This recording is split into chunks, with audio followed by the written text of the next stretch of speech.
I'm excited about the year. We've been talking about this for a few weeks. Last week, I was privileged to participate in the lesson with the elders as they presented not only a challenge to our giving, but our spiritual growth as well. This morning, three other people before you. We're sharing this sermon time, talking about moving forward.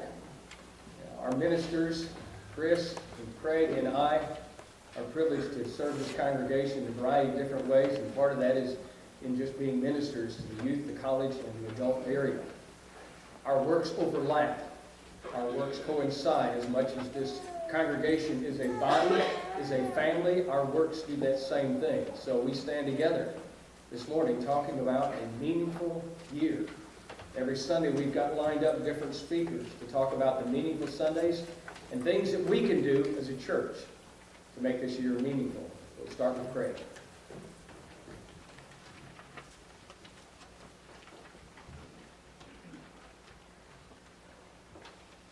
I appreciate the opportunity to speak.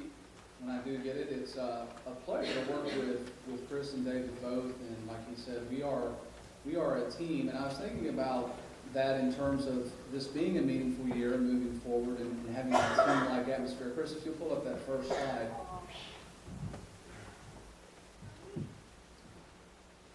Anybody know what that is? A dugout? Yeah.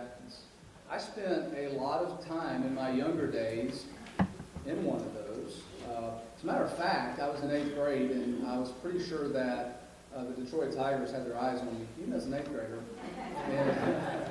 And Dad happened to be the coach, and we were doing warm-up practice, and I was playing shortstop, and the field was in really bad shape. Some bikes had been on it the night before, and it had rained, so there were ruts and tire marks all in the field.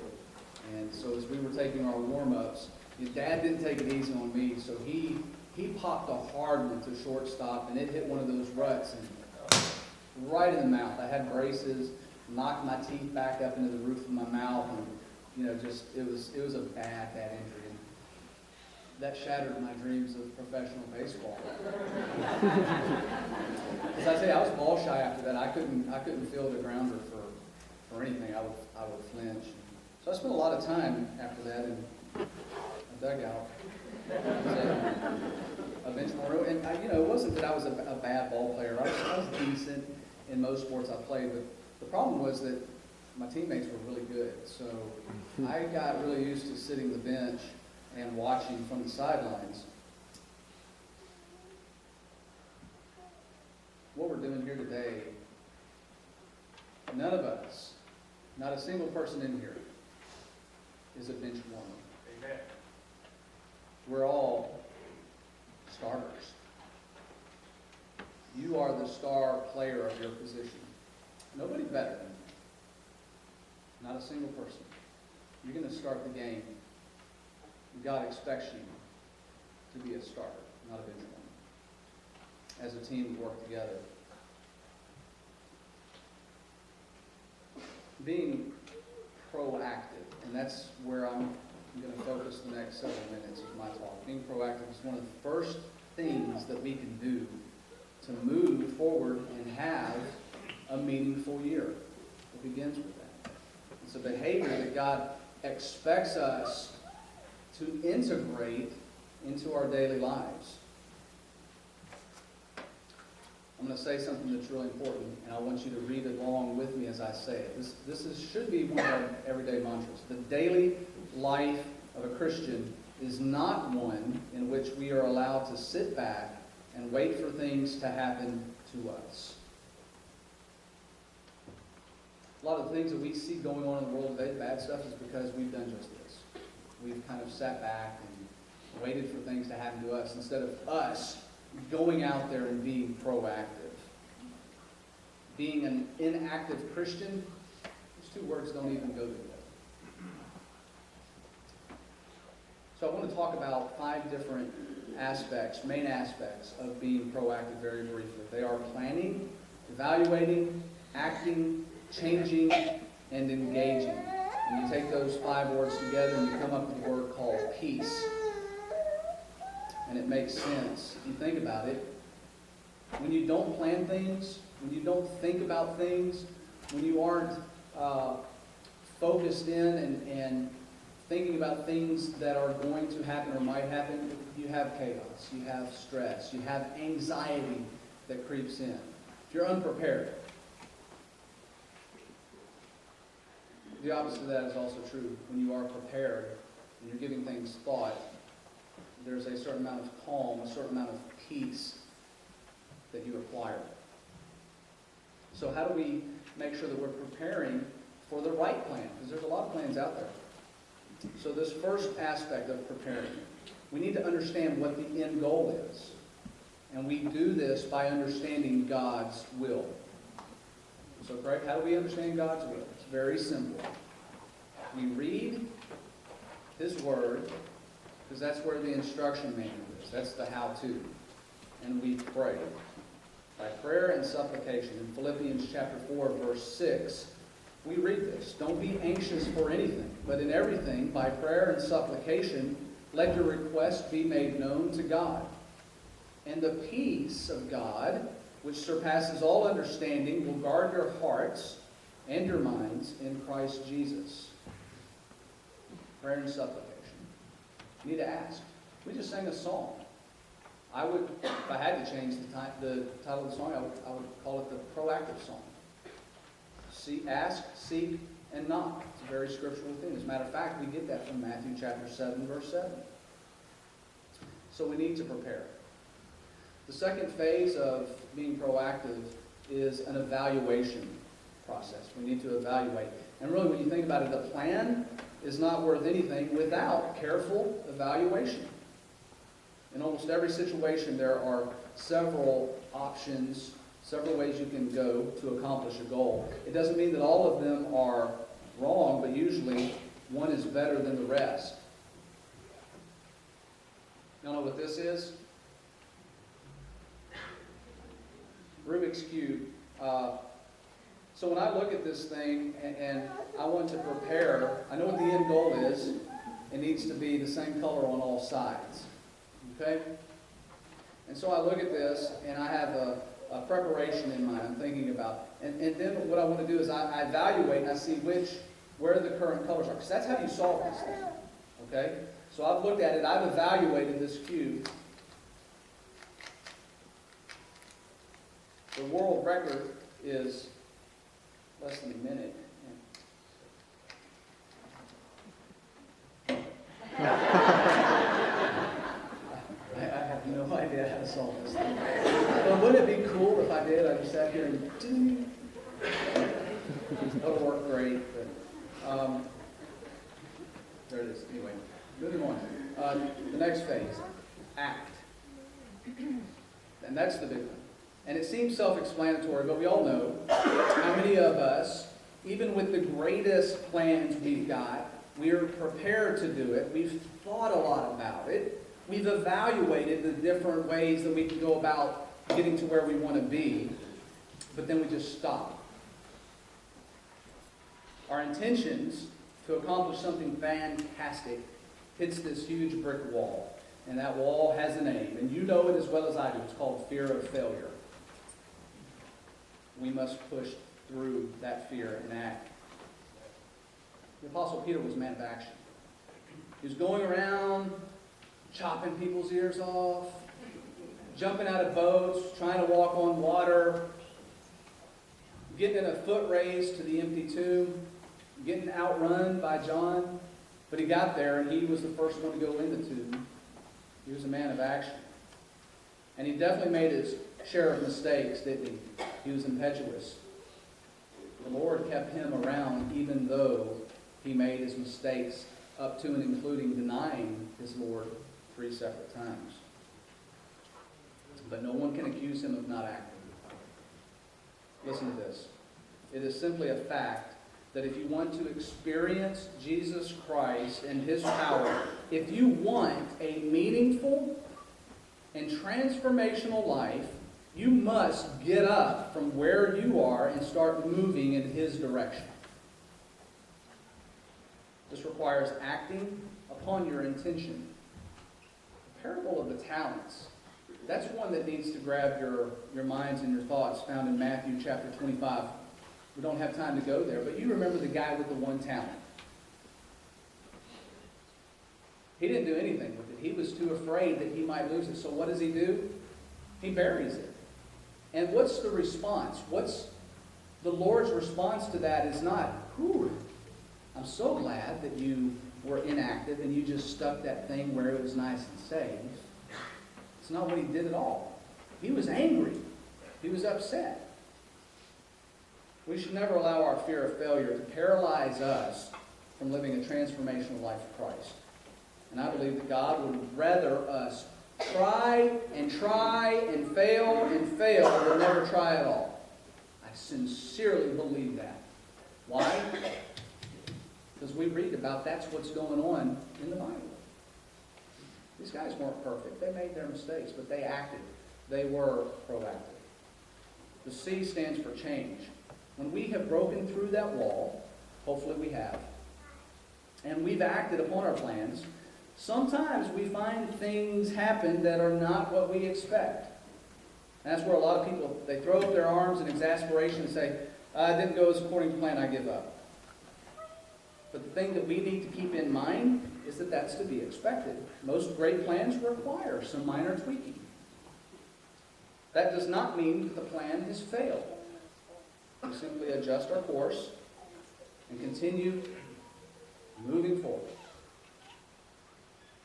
And then finally, the E stands for engage.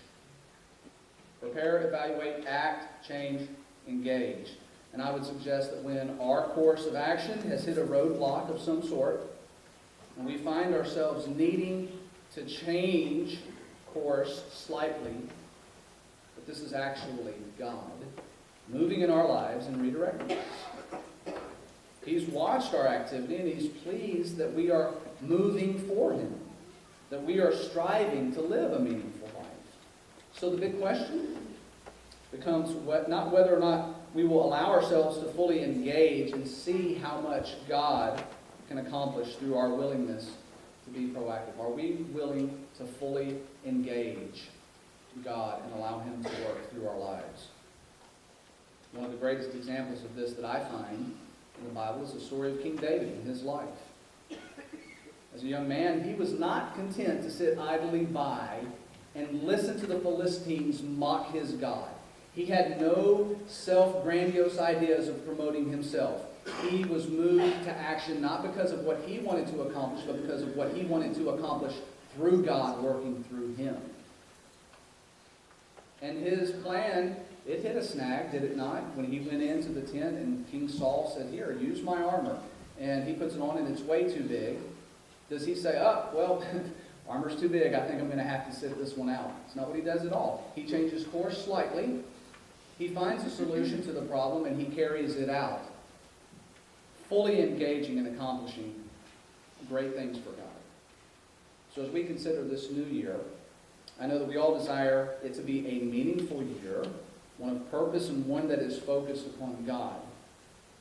But if we hope to do this, we must understand that nothing will happen, nothing will change if we do nothing. Be at peace. Be meaningful. Be proactive.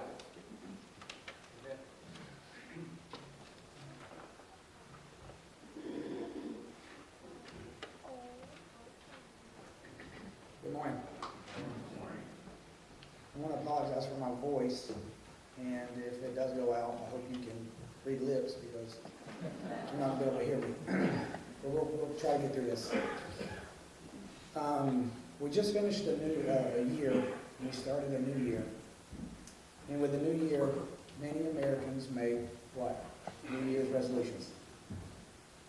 So basically what we're saying is we take everything in our life, we make these New Year's resolutions, we put that ahead of everything else. Did you know that 62% of Americans make some kind of New Year's resolution? After 2 weeks, 71% of those Americans are still going strong on that New Year's resolution. But after 6 months, it drops down to 40%. what happens? It's easy to say, hey, I'm going to start saving money, or I want to start losing weight, or I want to start doing this, or I want to start doing that. But when it comes down to it, it's very hard to maintain those New Year's resolutions. That's what I'm talking about this morning, is keeping first things first in our lives. And as Christians, what should be our number one goal in life? Keeping God first, and our commitment to God first in our lives. But we see a lot of things happening in the world. We see churches that start out well in the end. We see businesses do it. They start out strong, but fail. We even see people in the Bible start out strong. We got Samson, Judas, the rich young ruler. We have all these people that start off strong, but in the end, they fail. And we can talk about why it happens or what we can do to make it better. We can talk about managing our time better, prioritizing our life. We can talk about, setting goals for ourselves. But in the end, we are human and we make mistakes. We fail. It's just common among everybody to fail. No one's perfect. The Bible even says, if you say that you are perfect, then you are a liar. Basically is what it says. You lie to yourself. And the truth is not in you. When I think about making mistakes and what the world throws at us, I think about the story of Peter. When he was in the boat and Jesus was walking across the water. And I'm paraphrasing the story we found in Matthew 14:28-31. When Jesus is walking on the water and Peter gets out and walks with him. But what happens? He takes his eyes off of what is important in life, and that was Jesus at the time, and he starts to sink. And that's what happens to us as humans. We start off strong. We're saying, I want to pray more, I want to read my Bible more, I want to attend church more, I want to be more proactive in church. But as the world hits us and knocks us down, we start to sink. And God slowly goes from number one, and he starts going down the list. Other things get in the way. 1 Peter 5:8 says, be sober, be vigilant, because your adversary the devil, as a roaring lion, walketh about, seeking whom he may devour. That's what happens to us as Christians. We start off strong, but then Satan hits us, and we fail. So, the question is, how do we go through life as Christians and keep first things first? Keep God first in our life. I have one tip this morning, and I've not heard it very much. It's called biblical accountability. Biblical accountability is enlisting someone or people to support you in your walk with Christ. It's somebody that loves you, that'll help encourage you, that'll be there for you to help keep your commitments to God. But, Proverbs 27:17 says, as iron sharpens iron, so one man sharpens another. The Bible also tells us in Ecclesiastes 4:9-12, and I'll paraphrase that, basically, we can't do it alone. Two are better than one. One is easily overcome, but three is not broken very easily. Biblical accountability isn't just simply accountability. It's not getting a group of people together that will harass you or make you feel guilty or belittle you or judge you. It's getting people that love you, will encourage you, will support you, will help you in your everyday struggles. Because let's face it, all of us struggle in some form or fashion. And all of our struggles are basically the same, even though we may not see that. And here are 5 reasons. I might have to cut mine short because my voice is leaving, but excuse me. Here's 5 reasons why we need biblical accountability. personal accountability, because the past successes are no guarantee for future faithfulness. We underestimate the power of our own sinful passion. We overestimate our ability to handle temptation. And we as humans believe our struggles and temptations are unique. Keeping first things first is a real struggle, especially with all the temptations that are there to pull us away from God. God tells us we can't do it alone. In Matthew 6:33 it says, "But seek ye first the kingdom of God and all his righteousness, and all these things will be added to you." And I will end with this thought. The way you spend your time is a result of the way you see your time and the way you really see your priorities. If your priorities grow out of a principal center and a personal mission, if they are deeply planted within your heart and mind, you will see it as a natural, exciting place to invest your time.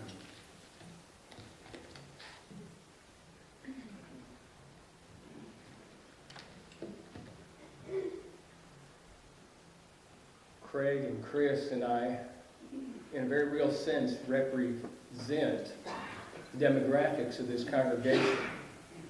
Not only in the way we serve, but the variety of backgrounds that we have.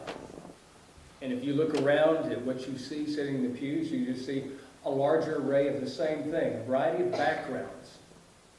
Well, we're standing together as a team and working toward an effort of having a meaningful year. Drawing from that, our decision as we looked at this was to try to establish some things that would help us as Christians and as ministers to do a more effective work, to make this life, this work, this year, and this day, and all of these Sundays meaningful for us, to make us stronger, to draw us closer together, and for sure to draw us closer to God. We talked about being proactive. We talked about making first things first. Third point in this lesson is to begin with the end in mind. We look at the life of Jesus Christ. We see at the latter part of his time where he's hanging on the cross, at the close of every one of the gospel writers, comments from Jesus as he's hanging there, forgiving sins of one individual, promising paradise to a thief. But a couple other comments I find interesting. He looks at his Father and he calls out to him and he says, "Father, forgive them, for they know not what they do." Why did Jesus come? What was the end product? He came to forgive sins. He looks at his Father and he describes what's going on, and he mentions being thirsty, but it also says, "It is finished." Imagine what Jesus came to do. He did an innumerable amount of things, and any one of those things would have been incredible. And the miracles that he performed and the lessons that he gave, and all those things were particularly helpful in his ministry in establishing who he was as the Son of God and lending credibility to the lessons that he gave. But he came to die on that cross. And every effort, every footstep, every comment from Jesus, you see pointing him toward that end. And so when he's hanging there on the cross, his very last comments are, "It is finished. Then, Father, into your hands I commend my spirit." I've done what I've come to do. Now, when you look back at the very early words mentioned about Jesus in Luke chapter 2, when he was 12 years old, and there he was in this assembly of different individuals in a temple, people who were at that day and time to be the scholars of God's Word, and he's discussing with them the things that about life and spiritual matters that they couldn't comprehend, and he was relating to them. And then along comes Jesus' parents, who at that point finally find Jesus, but they've been separated for some days. Words of his mother is, "Son, why did you do this to us?" And his comment is, "Did you not know I must be about my Father's business?" You see, very early in Jesus' life, he had already established the end.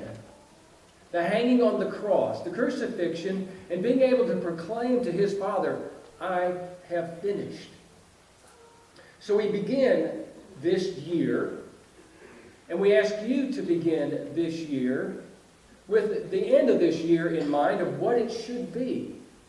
To visually paint for yourselves what you ought to be as Christians. To be proactive at it, to keep your priorities straight, but at the very beginning to say, what should I be this year? And as a church, what should we be? As a body together, as we are as a team, we work together as a team also. And so with the end in mind, we think about, where should we be as a church? As a lighthouse to this community, to taking the gospel to everybody, to individuals, to us as individuals with that same responsibility personally to our own friends. I want to ask you to look at a passage in the book of Ecclesiastes, Old Testament study now. As we look at an individual who is described to be the wisest man that ever been on the earth other than Jesus himself. His name was Solomon.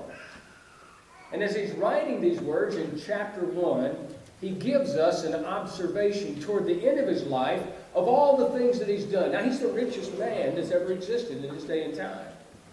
He's accomplished more for God's kingdom than anything that ever done. As he looks back at all these things and all the wealth and everything that he's amounted to, and he says in chapter 1, verse 2, vanity of vanities. Some of your translations that you might be looking at would say meaningless, meaningless.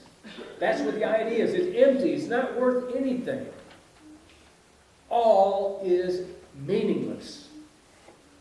I want to have a meaningful life. And here's Solomon as a wise man saying it's all meaningless. Well, wait, give me some hope here to hang on to, Solomon, you wise man. And he parades us through all the things that he's done and all the things he's accomplished, everything he's piled together. And he keeps on saying over and over through this short book, it's all meaningless. Unless, when you get to chapter 12, you look at it from this perspective. And so Solomon says in verse 1, remember your Creator in the days of your youth.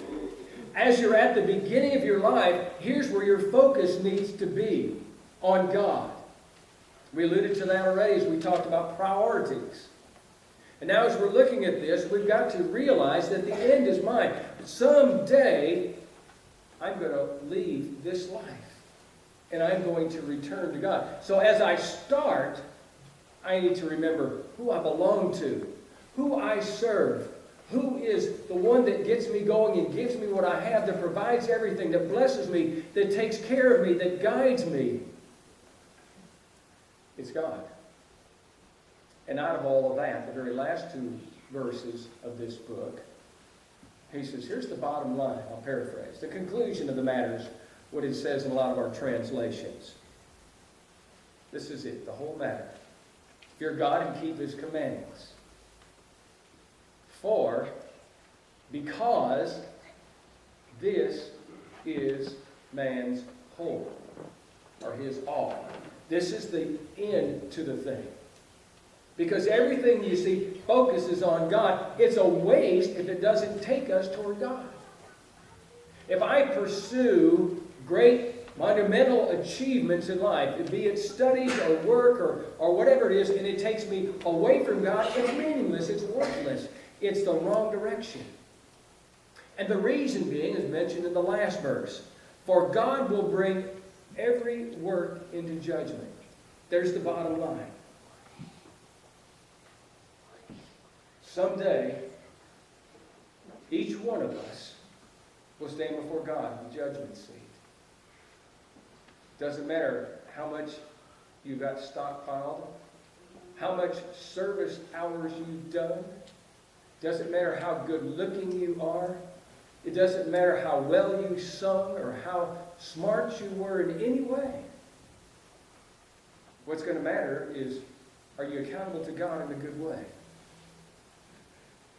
Begin this year with the end in mind. Begin each Lord's Day, each Sunday, with the end in mind. That this is what I'm going to do. It's going to take me toward God. I'm going to be at service, and I'm going to be there responsibly, and I'm going to be there on time, and my heart's going to be in this. And whether I don't feel like it or I do feel like it, I know I'm going to gain by being there. I'm going to give, and I'm going to receive. And I'm going to do that every day of every year when I get up. I'm going to think about God, and I'm going to aim toward God in the direction I need to go. I'm going to begin with the end in mind. And when I close out my life, and I'm ready to bow my head and say, okay, God, it's through, I can say it's finished.